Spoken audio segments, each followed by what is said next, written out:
ANGEL-SBL, them call me that, so call me that. What does your work aim to say? Interesting.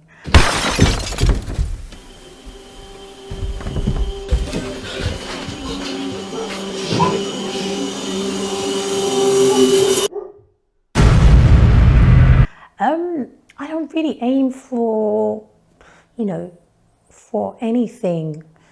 I speak, when I'm working, I think I speak in, I tend to work with how I feel in that moment. I'm so happy. I'm so happy. I'm the happiest one. Thank you for making me the luckiest girl in the world. Look, I couldn't wait any more longer.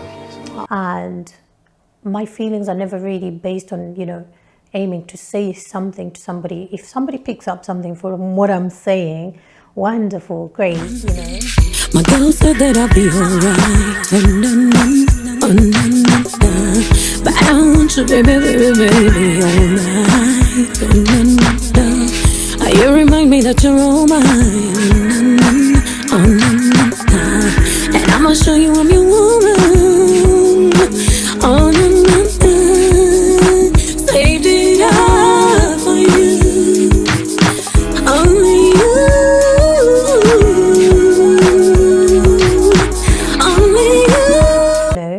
But I'm not out there to aim to put out something because I'm trying to impact someone, But what I definitely feel like, okay, if you ask me what I would want out of it, I would definitely feel like, I want people to feel happy or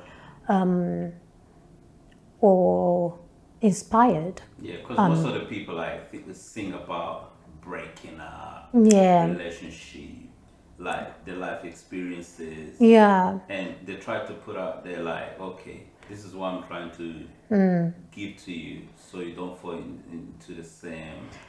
No, I don't really fall into that category because I think, like I said, I sing what I'm feeling. I write what I'm feeling. I have various songs. I have songs about being heartbroken. I have songs which are, talking about what's happening currently in the world. It's just songs I have.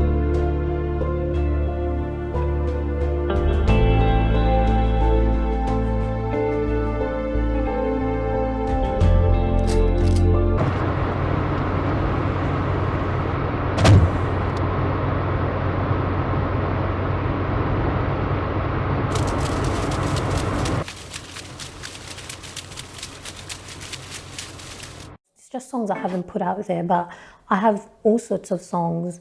But what I tend to naturally put out tend to be like very, dancey type love, kind of like more joyful and bring happy feelings, if that makes sense.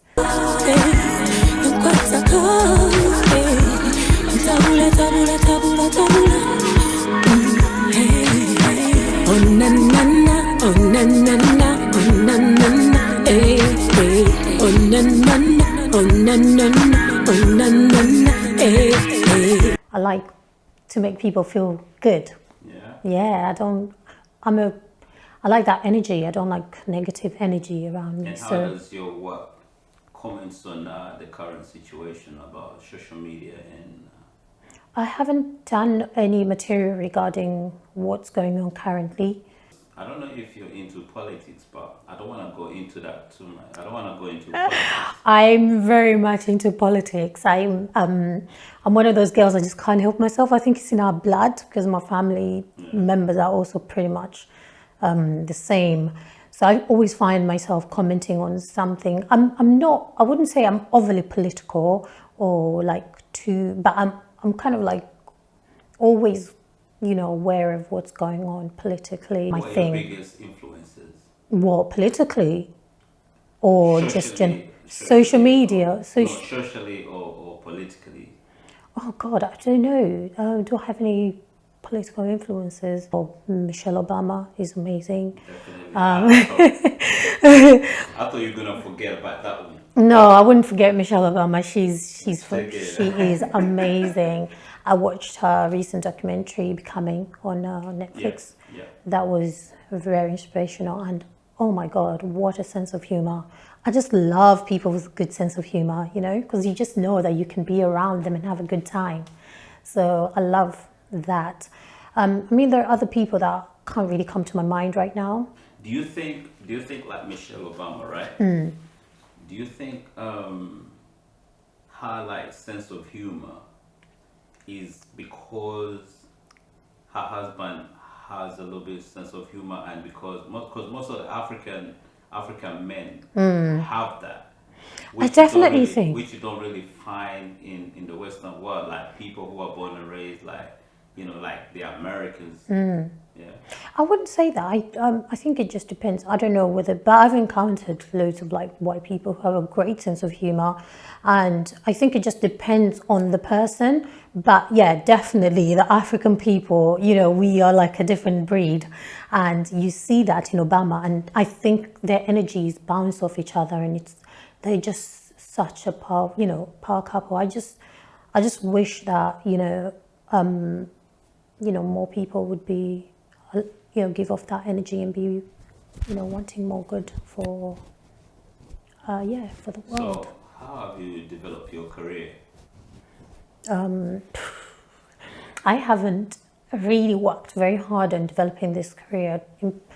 Specifically, I was, you know, Well, I'll explain. You as an artist, because you're such a collective. Yeah. But I just want saying, so I haven't really worked very much on developing my career in a way that I would have wanted to. But I do feel that I'm a very creative person. Before my heart stops beating, beating for you. Give me a chance to love it. Give me a chance to make it cry. You know just how I feel about you. Can I feel the pain I feel? And I'm always putting out stuff. I'm always doing something to put out something. But in terms of like developing, and you know, I feel like there has been growth from the past.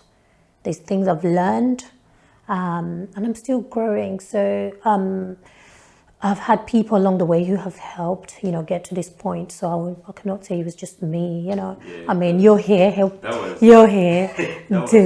that was my next question. Like, who do you seek out for like opportunities? And then I'm one of the people that really try to push it and try to push you, and you know, sometimes talk about it. You, I'm like, you have to be there. You know what?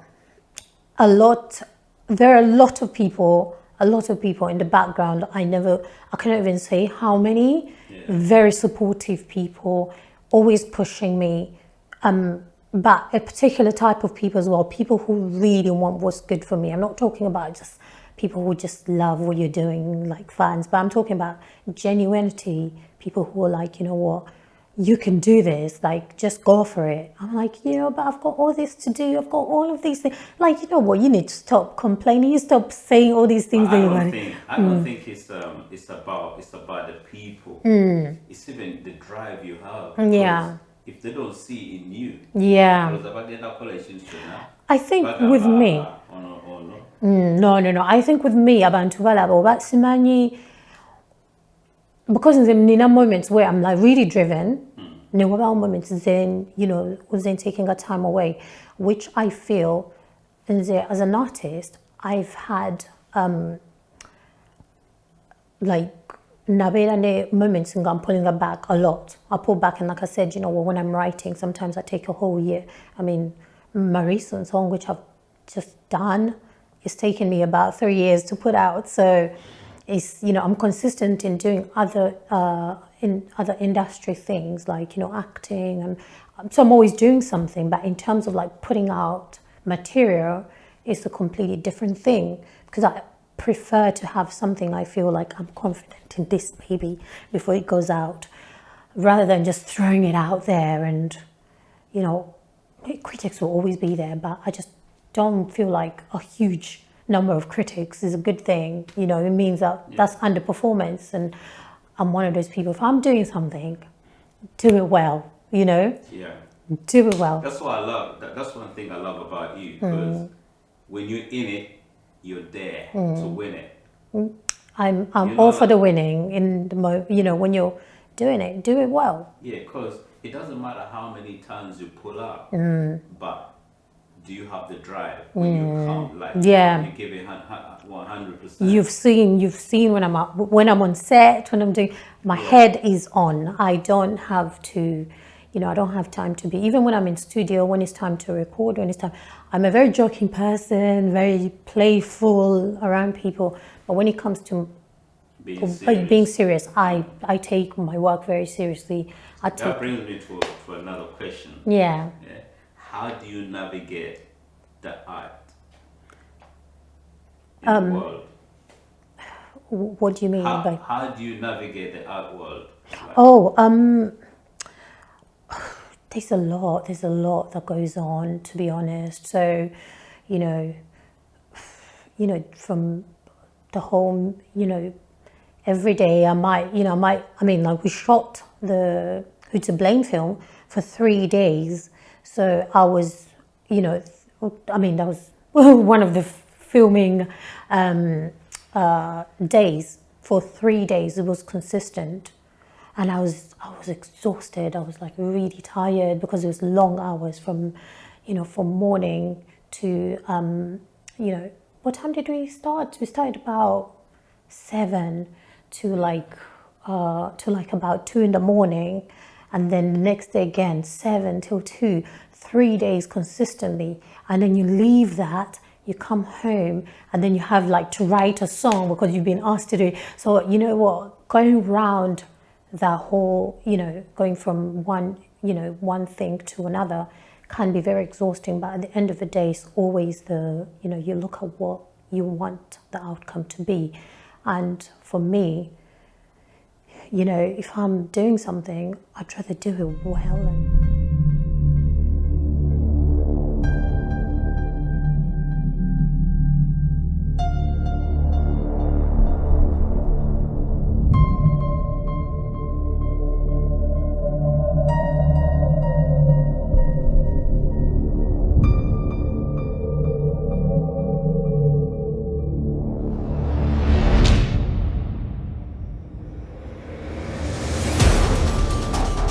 And know that I've given it my best. So when it comes out, I'm proud of myself that I did that.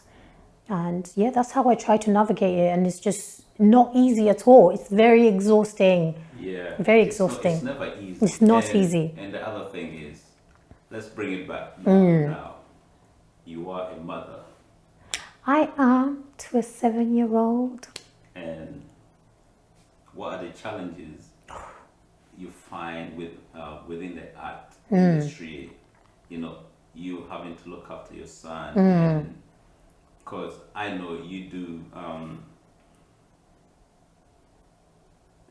Let's leave that alone. But you have your son. Because I don't want to be asking, like, going too much into your personal life. But all I know, you're a mother. Yeah. A good mother. Thank you very You're much. so protective of what your son. Who wouldn't be as a mother? So what kind of challenges do you really find? Goodness me, a lot of challenges. Anyone who's, who does music, you do acting, you work as well as, on top of that. I have a full-time job on top of everything that I do. So, and I've always worked from when, after my maternity leave, I went back straight 5 days a week. So trying to incorporate music and acting into this whole thing, and then trying to balance being a great mother, it's a challenge. It's really hard. And for me, ultimately, I've always said, music, I can let music slack. I can let my acting slack, but what I cannot make slack on is my motherhood, me being, giving the best to my child. That is me as a mom. No matter how hard it is, no matter how much I give to music or whatever, I always have to make sure I give even more to my child. And so, I find a way to balance it somehow. But I have found days when I'm like, I'm going to pass out. literally pass out. But yeah, I'm still alive. So, Yeah. you know. Yeah, of course. Like most of the time, no one is taught how to be a mother. But then the other thing is, when you have the father of your child around, it really helps. So can you tell us more about that? I'm afraid I don't talk about my personal life in that sense, so I'll skip that question. Oh my God! So you let it slide. Let it slide. You And okay the with father it? of my child is very much around, by the way. Thank you very much. That's what I'm saying. That's Yeah. what I'm saying. Like, cause most of the women find it so difficult when the father's not around. But Yeah. but it's no that the father is not around. Is what the media portrays that black fathers are never around. But in the No. actual sense, really, Yeah. they are around. That's the reason why I asked you that question. No, but I understand where you're coming from in that sense. I think many times, we have many fathers who are very absent from their children's lives. We have those fathers. It's a fact. I've seen it. I've seen it with my friends. And I've seen also women who deliberately withhold children from seeing their fathers. So those things do happen. It's a reality. But when it comes to my personal life, that's a different matter. But the father of my child is there. He does what he's supposed to do. So Do you have any advice to other mothers who are doing the same thing that you do, that are not really there yet, but they're trying? My advice is, you know what? When you feel overwhelmed, do ask for help or take a break. Take a break, because what I learned is that I was doing too much. Doing a lot. And that would take out a lot in me, and then I would be really exhausted when I was dealing with. Nadala Uganda, abantu abakyala basinga bagezaako kye basobola okulaba nti babeezaawo abaana naye ate abamu bayimbi. Now Uganda, the difference is Uganda abantu balinawo family members which together, like you have people who can help you now, omwana who can do a lot of, there's always a lot of support, like family, family community support, whereas here kati bwolaba the difference is, ngenda ne ntunuulira like engeri gye nkolamu, nkola nvudde ngenze omwana agenze kusomero ava kusomero mupikinze omugenze for it's every single day wotyo nobanga okomawo simanyi dinner simanyi kukola ki homework omumalya homework, and this is every single day. And then weekend wogezaako okugamba nti obumuleko from the routine, now you're putting in your music, your extracurricular activities. Before, during the weekend, the daytime, abaana balina gondi babeera ne activities ezaabwe, sports activities. So olweggulo ogamba okay kangende nkoleko kati ebyange bya music, olaba nti weekend weegendera okukola kibeewedde. So you're literally running on time edduka. Nyongera okutuuka nga ku Monday mu office nga I'm exhausted. I'm still tired from just a long. I think people don't think that until one day when they will call and say, abakola dange bebamanyi bebangamba ne bagamba inje bannange you're tired every day. I'm like, I know, but but it also shows in my health, because I have iron issues. And those, that's the typical, when you're just constantly tired. So what current art world trends are you following at the moment? Current what? At work trend? Yeah, art trend. Yeah, art world trend. Art world? I don't follow any art world trends. Yeah? No, but I like beautiful art, abstract art. Because some people when they see something popping, they try, and it's trending maybe on TikTok or YouTube or Facebook or what's it called? Instagram. Like they tend to follow that kind. Like I think people just come off the rails No, I don't certainly do that. I think, like I said, I already have so much on to do. So um, taking on another thing is, it's just not. Yeah. It's just I just don't have the time for all of that. And no disrespect to anybody who does it. I just feel like for me, I don't have that time to do those extra stuff on top of what I already do. So tell us more about your songs. Makelele, who produced that? So that was produced by JC, and I worked with him for years. He's an amazing producer, very respectful, professional. So I remember when I first met him, I was actually introduced to him by, was it Cook-Lee? Cook-Lee, I believe. Cook-Lee. So Cook-Lee is one of the Ugandan artists. Where is he from? Cook-Lee? No, the producer. JC. So he's a Caribbean producer, but he's worked with loads of African artists and stuff. So, but yeah, so I was introduced by Cook-Lee. No, I think it was somebody else that brought me in, but then Cook-Lee was in the studio that day. And so he kind of went through. Tell people who Cook-Lee is, because some people might find it confusing. Like, who is he? Like, Well, he's just another Ugandan artist in the UK. So if you want to look him up, he might be near from. You could follow my social media and just look him up in there. He's Makelele. But yeah, so he was in studio that day, and so JC played a few songs, and he was a bit, when I first saw him, I was like, oh God, this guy seems a bit uptight, a bit too serious for me.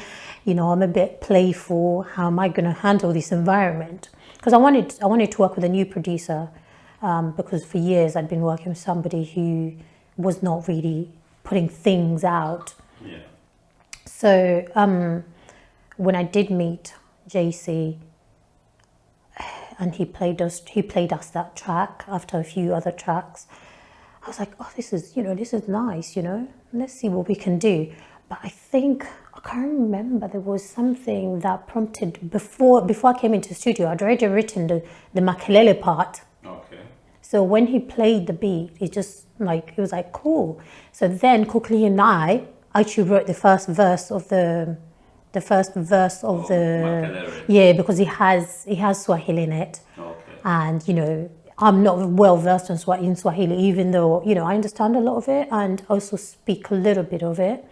But he speaks more Swahili than I do. So yeah, we wrote that verse down, and then I went home for like 6 months, didn't come back until. But yeah, still came back. Is that one of the time that one of those moments where you turn off and pull out? Yeah, because I wasn't sure how to write the second verse. It was a very different style to what I was doing at the time, prior to what I was doing. Yeah. So I was very challenged.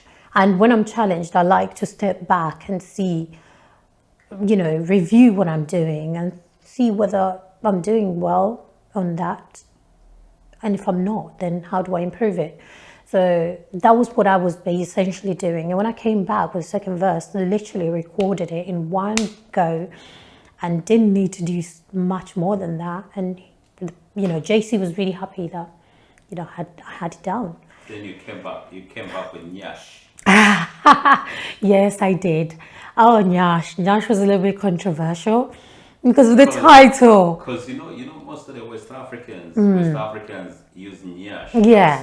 Something else. Yeah, that was why it was a little bit controversial. So I took this song to my work, and my manager's from Nigeria, and I was playing it for him. He was like, how come you are singing about Nyash? How come you are singing about Nyash? Are you supposed to be singing about, because he's always like very strict. Are you supposed to be? Yeah. I'm like, Money, I was just giving, I was giving it to you to just review, tell me what you think about it. It's like, yeah, it's nice. I'm just, I'm very disappointed in you. No, like, whatever. But yeah. Who produced it? So it was JC as well. JC, okay. Yeah, and I wanted to do something more. And like I said, I think everything I was working on at the time was very different to what I did before. So then I was trying to like master this new kind of like Afrobeat style, which I found so hard. Naturally, I would just kind of like gravitate into, and my voice would just gravitate into R&B like automatically without knowing, because that's what I used to do when I was, younger. But I think it will gravitate towards that, because if you do a certain genre of music and then you try to flip it, you will find yourself like just like the UK Afrobeat. They don't really like. It's not the same. No. Yeah. It's not, but the beat, and maybe the pronunciations of some words, like you just gravitate towards R&B, but if you pronounce some words differently, like kind of broken, or pigeon or something. Yeah. So this is what it is, and this is what happened. So obviously, I used to sing a lot in like very straight English, no pigeon, no anything like twangs or patois. So then I had to kind of start listening to a lot. I already listened, but the mastering of that type of art is listening to like little tonations and how people use little things, on a tone. And you're like, okay, you know what? I'm going to try this out. So I would start writing with those tones, and that made it, slowly I started to get, a little bit more easy. It got a bit more easier for me. I wouldn't say I'm great at it, but what I would say is that I'm definitely a lot better than I used to be. And that's what they mean by, you keep working at something, you improve. So what were you thinking when you kept, when you're writing Only You? That. Oh gosh, that actually was produced by a guy called Seji. Nice guy. He just had this, I was actually hooked up by my manager. He's like, oh, this guy, So when I went to do the track, it was just typical, like, something I would naturally do. I was like, you know what, this is so me. That did not take me like long to write, because it's me. However, I feel like in terms of recording the song and how I wanted it to come out, it didn't really come out the way I wanted it to. But it's a nice little sort of R&B-ish. What about Stay? Oh, Stay. So Stay. So this is what it. This is what it literally, like you said. Somebody. No one's. I don't necessarily tend to write personal songs. If I do, I wouldn't put it out in that moment, because I would feel a bit guilty of, like, what if somebody calls me and says, so what does this song mean? So I'd like to put it out maybe like a year later, 2 years or 3 years later. So when somebody asks me, I'm like, oh, it didn't mean anything, but it might have meant something. But yeah, so with Stay, it was definitely about, being in a... Oh, a guy called Heart Stops. He's done a lot of work actually in Uganda with people like APAS. He does a lot of, I think, mixing and mastering for Baby Cool. Is he from London or Uganda? So he's kind of between England and the UK and Uganda. Yeah, okay. I haven't spoken to him for a while, but he's so nice. He's so nice as well. Nice. Yeah. I've met so many nice people, while working. But yeah, he did those songs. But yeah, again, he did that and Dance, which I haven't put out yet, but I might put them out on my YouTube channel at some point.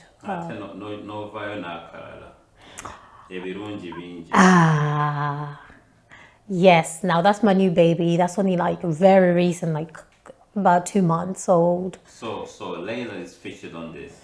Yes. So, this is exciting.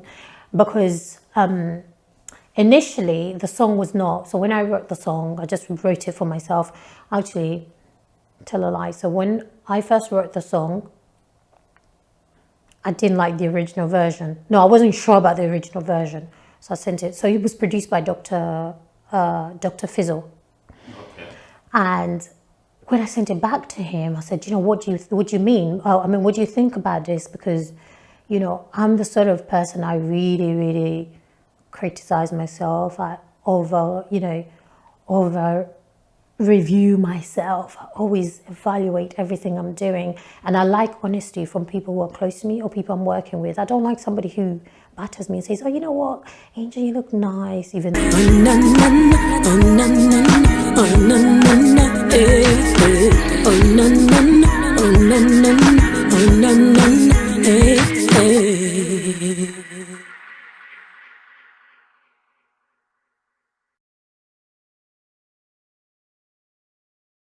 But the thing is, how does it burn forever? Because It doesn't, that's the thing.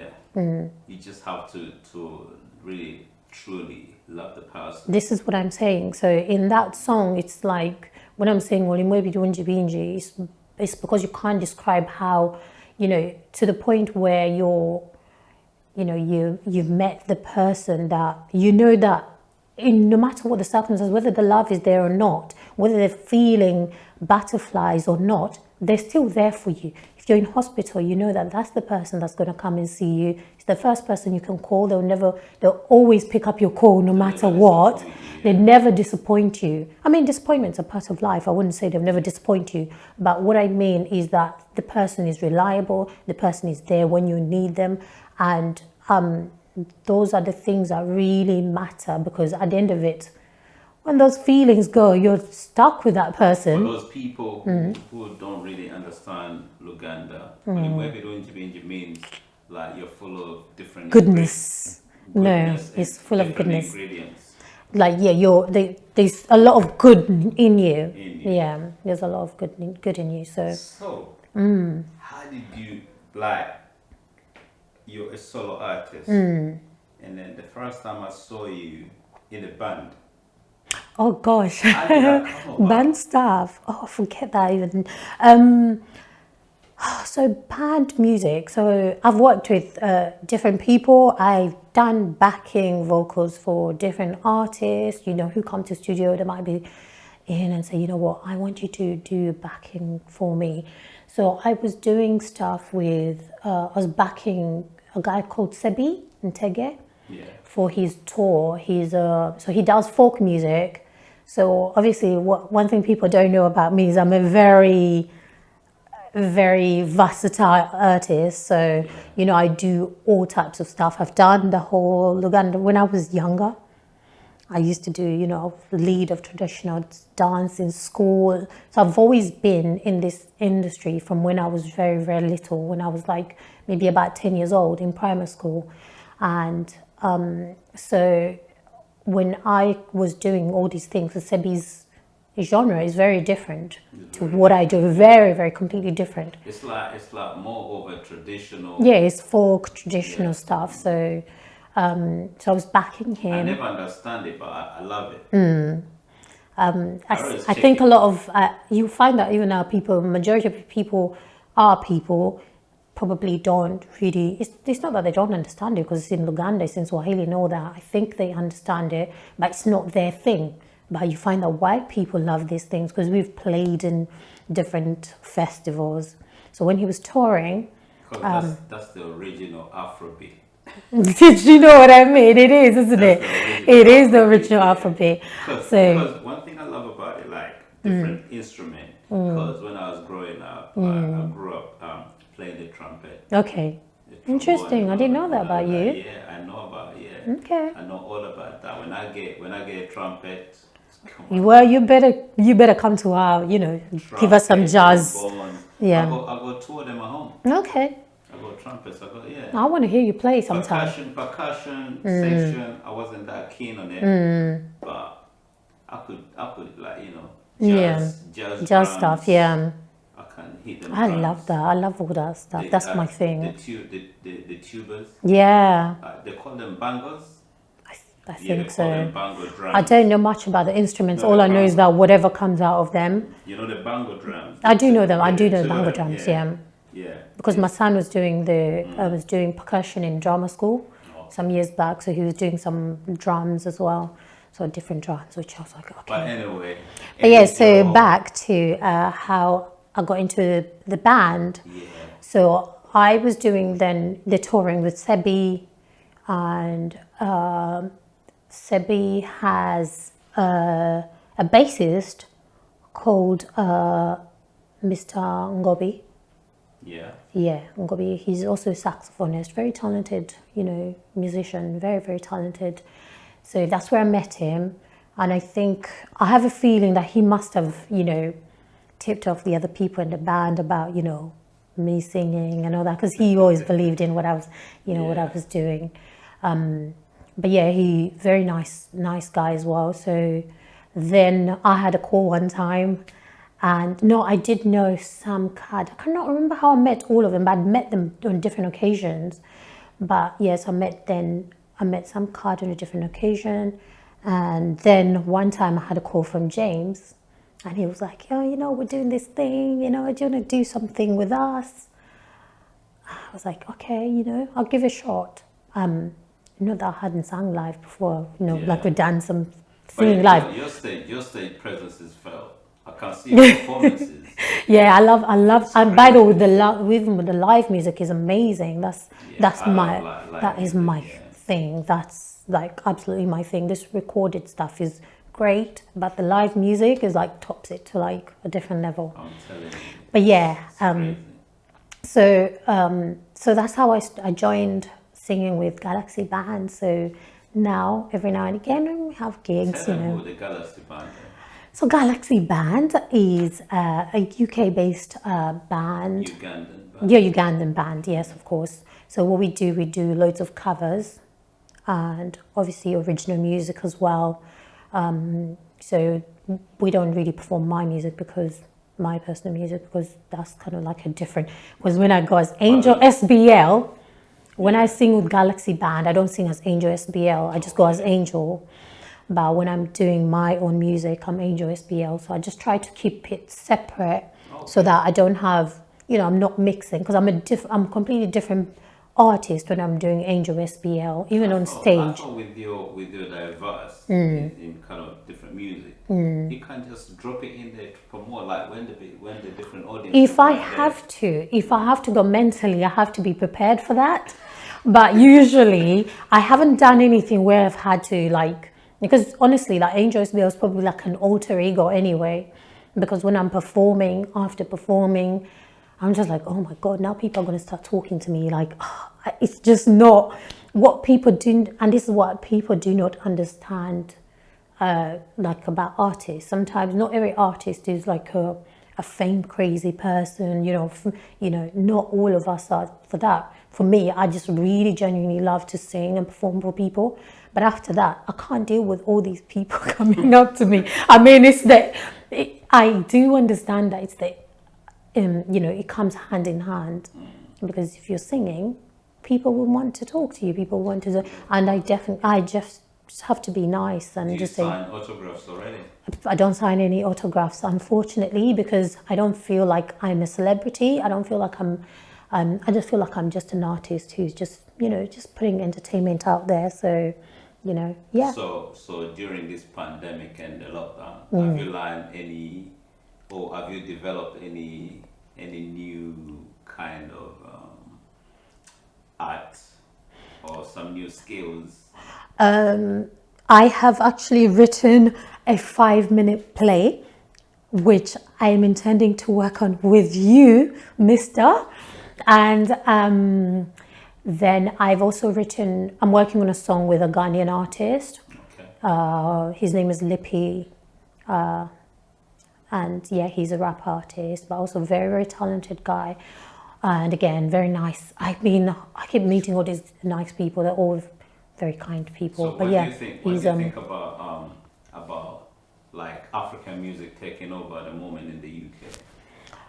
At the moment, I think it's been around for a while now, probably over 10 years now. Afrobeat's been around, so it's not a surprise to me at all. It's a shock, I think, and not a shock at all. I do feel in terms of like Afrobeat, it's not very versatile in terms of what's out there. It's very much West African West African Afrobeats that's taking over the UK.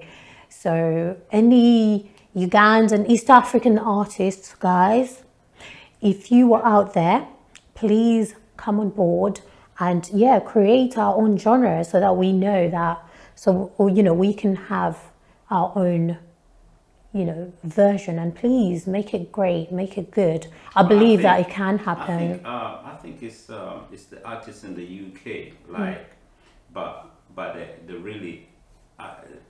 really like Africa, like artists from Africa, they kind of different, like Davido and Wizkid, they go all over Africa, but when you come to the UK Afrobeat artists, they're kind of like the only person they know when it comes to East Africa, they know is Kenzo. Kenzo is more known internationally. Yeah, yeah. So you will hear, even I was in the market near where I lived And the other day, Tanzania, and his song is on. And in Tanzania, of course, Diamond, but because of his. I remember in 2002 or 3, before all this Afrobeat was played on radio. Do you know that it was the Ugandan artists who were played on radio? Which Ugandan artists were those? The Ngoni. Because I remember that time we were young. And Really? What radio was that? What's called Capital Extra now. Oh, the one that's called Choice FM. Yeah. So What was they playing? I don't remember them playing that. Yeah, Ngoni. They could dig.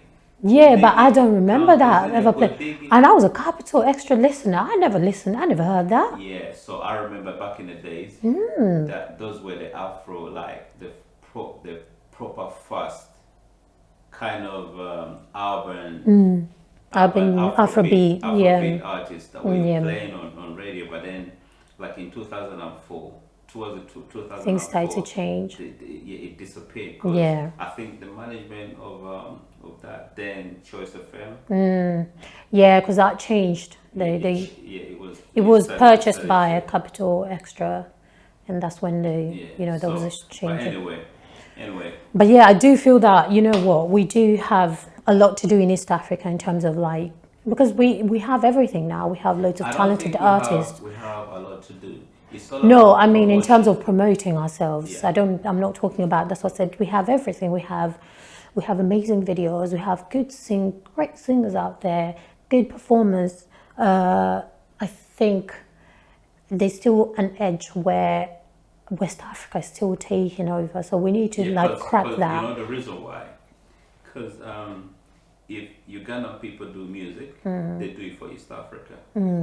They do. Yeah, but now, and not necessarily even East Africa. They do it for Uganda.